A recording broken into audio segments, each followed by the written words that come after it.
নাগেশ্বরী পৌরসভার ৭ নং ওয়ার্ডে দীর্ঘদিন থেকে জমি সংক্রান্ত বিষয় নিয়ে বিরোধ চলে আসছে। কুড়িগ্রাম থেকে নিজস্ব প্রতিনিধি রফিকুল ইসলাম রঞ্জু এর তথ্য ও ভিডিও চিত্রের মাধ্যমে পুরো খবর। জানা গেছে, নাগেশ্বরী পৌরসভার ৭ নং ওয়ার্ডে দীর্ঘদিন আইনি লড়াই শেষে মানিক মিয়া ও আলমের পক্ষে কোর্টের রায় আছে। এতে বিবাদী মাহবুবগঞ্জের অসন্তোষ সৃষ্টি হয়। এরই ধারাবাহিকতায় রায় পাওয়া মানিক মিয়া ও আলমের ওপর ক্ষোভের সৃষ্টি হয়। বিবাদী পক্ষ মাহবুব গ্যাং আদালতের রায়কে প্রত্যাখ্যান করে জমি জোরপূর্বক ভোগ দখলের চেষ্টা করে। মানিক মিয়া ও আলম গ্যাং কাছে গেলে তাদের ওপর হামলা শুরু হয়। মোস্তফা ধারালো দেশীয় ছুরি দিয়ে মাইদুল ইসলামকে কোমরে আঘাত করে। সাইফুল ইসলামের মাথায় আঘাত করতে গিয়ে দাঁতে আঘাত লাগে, ওখানে দাঁত পড়ে যায়। ওই অবস্থায় রোস্তম, ইয়াকুব, সামিউল সহ আরো অনেকেই মারধর শুরু করে। মোহাম্মদ আলী হামলা থামানোর জন্য এগিয়ে গেলে তার ওপরেও হামলা করে। হামলার তার আঙুল কেটে মাটিতে পড়ে যায় বলে ভুক্তভোগীরা জানান।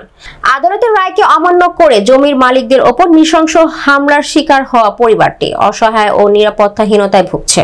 ভুক্তভোগীরা জানায়, আমাদের বৈধ কাগজপত্র থাকায় আদালত আমাদের পক্ষে রায় দিয়েছে। আদালতের রায় অমান্য করে নৃশংস হামলায় জড়িতদের অতি দ্রুত আইনের আওতায় এনে কঠিন শাস্তি নিশ্চিত করার জোর দাবি জানিয়েছেন ভুক্তভোগী পরিবারটি।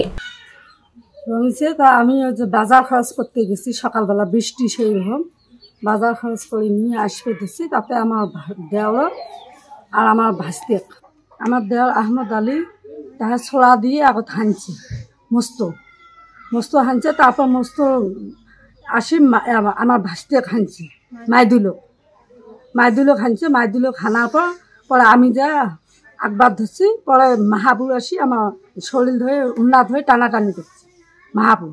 তারপর ওই বোন আসি আমার চুল আছে না রহিমে, ওই আসি আমার চুলের মুঠি ধরছি। চুলের মুঠি ধরি আমার কালার মধ্যে সোনা গহনা ছিল তাহা নিচ্ছে আটানা। সকালবেলা চিৎকার শুনে আমি বাড়ি থেকে দোকানের দিকে দৌড়ে দিয়েছি। সেখানে গিয়ে দেখি আমার স্বামীর রোডের মধ্যে পড়ে আছে। আমাদের দখলকৃত জমি ওরা সব বেড়াটা সব ফেলে দিছে পানির মধ্যে। তখন আমার স্বামী আমার শ্বশুর জিজ্ঞেস করাতে ওরা বললো যে এখানে আসো, আমরা ভালোভাবে কথা বলি।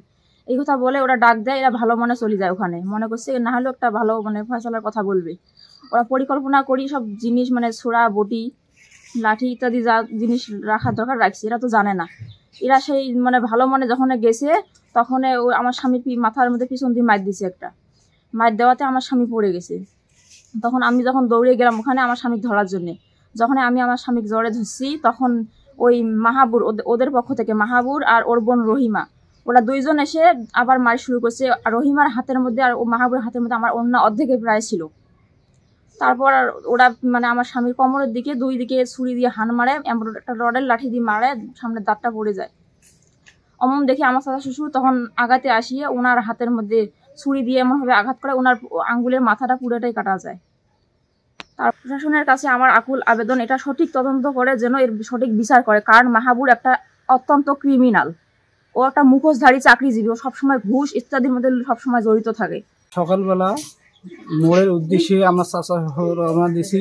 আসি দেখি আমার ঘেরা জমির খুঁড়ি নাডি সবগুলো উঘড়ে নিয়ে গেছে ইয়াকুব।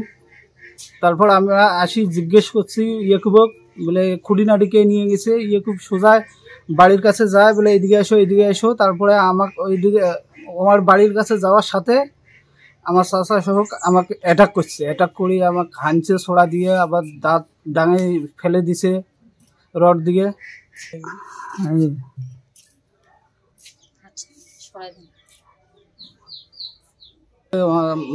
মারধর করছে আর কি, ছোড়া ধরিয়েছে, ছোড়া দিয়ে পিছনে হানছে।